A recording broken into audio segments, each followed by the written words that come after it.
안녕하세요.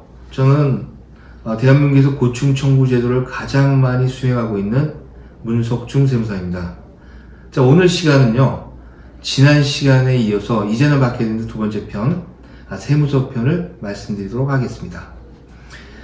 대한민국의 세무공무원이 약 2만 명 정도가 되는데, 그분들이 뭐 세무서가 됐던 국세청이 있건 기재부에 있건 열심히 일을 하고 있습니다.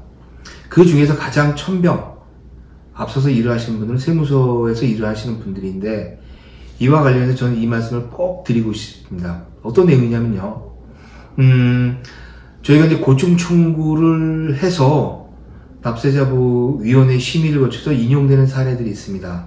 예를 들어서 A라는 세무서에서 인용된 사례가 있다고 한다면 동일한 건에 대해서 저희가 B라는 세무서에 제출합니다. 자, A라는 세무서에서 똑같은 건으로 처리가 됐다고 한다면 B라는 세무서도 마찬가지로 인용이 돼야 되지 않겠습니까? 또는 준용돼야 되지 않겠습니까? 라고 말씀을 드리면 간혹가다 B라는 세무서 또는 C라는 세무서 이렇게 말씀합니다.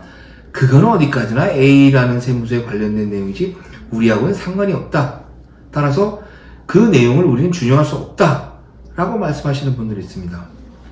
저는 잘못했다고 생각합니다. 왜냐면요, 자, 우리가 고충을 들어가서 판단하는 그런 사항은 크게 두 가지입니다. 첫째는 사실 판단의 문제가 있고, 또 하나는 법리적인 문제의 판단이 있습니다.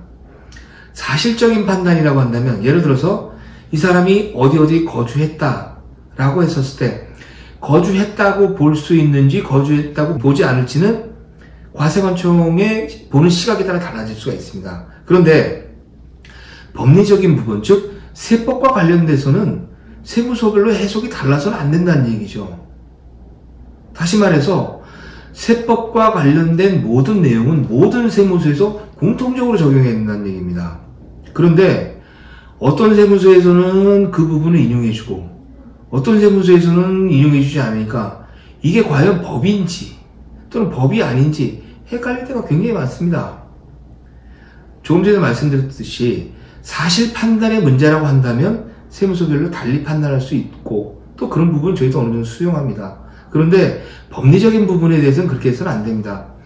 법이 갖고 있는 지향하는 점은 어떤 통일성을 원칙을 하고 있거든요.